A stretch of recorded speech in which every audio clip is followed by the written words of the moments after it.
अध्यक्ष जी, किसी भी देश की विदेश नीति अपने में कोई स्वतंत्र नीति नहीं होती है, वरन वह किसी देश की आंतरिक नीति को स्पष्ट करती है।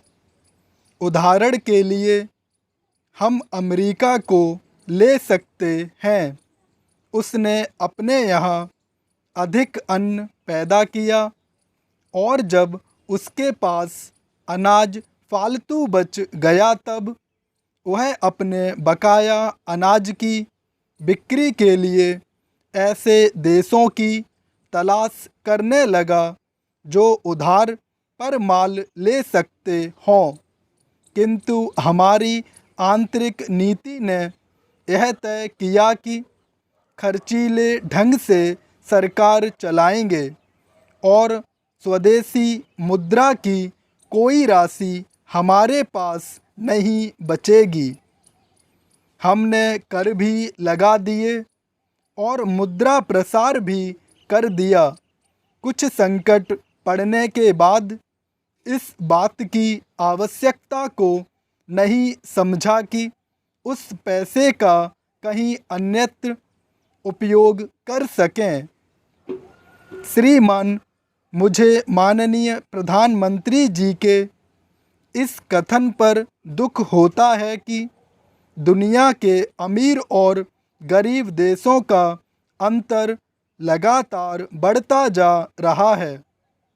मैं उनसे यह पूछना चाहती हूँ कि भारत की विदेश नीति ने उस अंतर को घटाने की क्या कोशिश की है?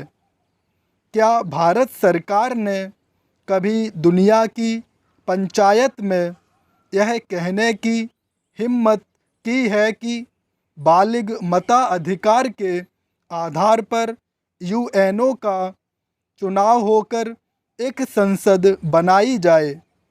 और क्या आप में यह देखने की हिम्मत है कि फौज के हिसाब से कर लगाकर एक विकास का खाता खोल दिया जाए?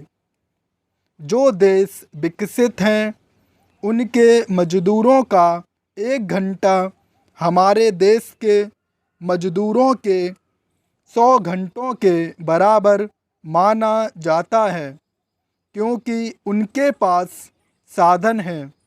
इसीलिए यह अंतर और भी बढ़ता चला जा रहा है।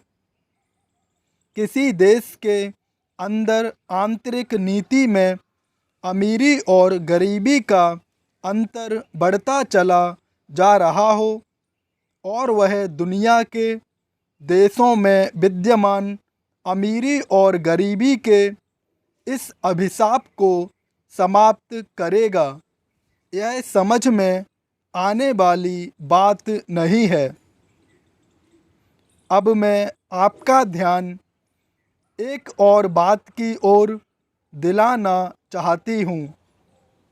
पूर्वी जर्मनी को मान्यता देते हमें परेशानी होती है, इसलिए कि शायद पश्चिमी जर्मनी को बुरा लगे, लेकिन पश्चिमी जर्मनी ने तो अपनी रक्षा का भार दूसरों पर छोड़ दिया है।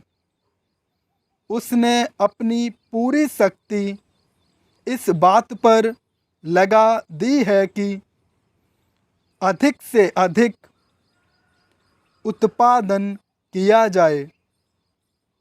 आपने जो समय दिया उसके लिए मैं आभार प्रदर्शन करता हूँ और आपका धन्यवाद करता हूँ।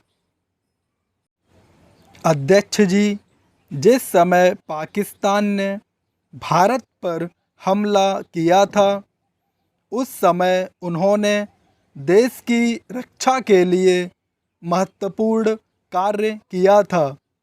इसके साथ ही मैं मंत्री महोदय को यह भी स्मरण दिलाना चाहता हूँ कि शायद उन्होंने इस पर ध्यान नहीं दिया कि इस बार जो राष्ट्रीय पुरस्कार मिले हैं, उनमें रेलवे प्रशासन को केवल 2 ही प्राप्त हुए हैं।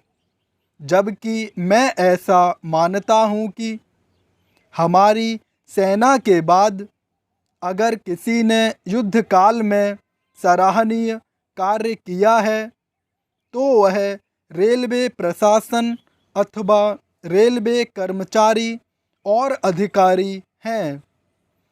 इसलिए उनके मनोबल को बनाए रखने के लिए और उनको प्रोत्साहित करने के लिए रेल मंत्री को इस बात पर भी ध्यान रखना चाहिए और इसका प्रयास करना चाहिए कि जो भी इस तरह के प्रोत्साहन मिलें उनमें रेलवे का विशेष ध्यान रखा जाए।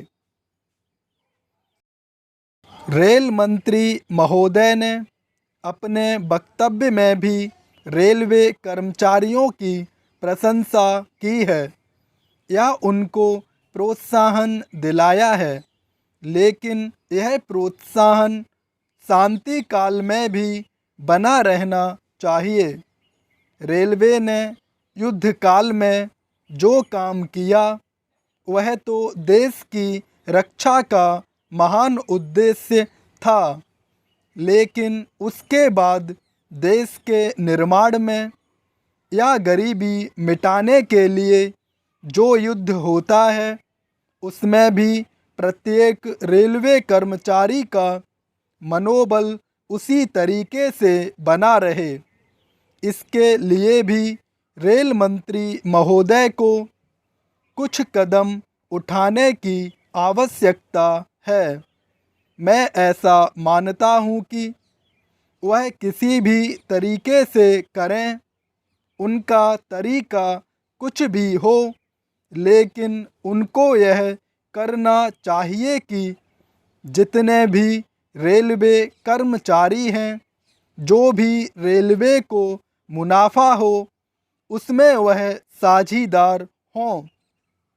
चाहे आप उनको बोनस के रूप में कुछ दें, चाहे किसी और तरीके से दें, लेकिन हर वर्ग के रेलवे कर्मचारी को मालूम होना चाहिए कि यदि वह देश के निर्माण के संबंध में ठीक तरह से काम करेगा तो उसको पुरस्कार के रूप में या वेतन के अंश के रूप में अपने वेतन के अलावा पैसा मिलेगा।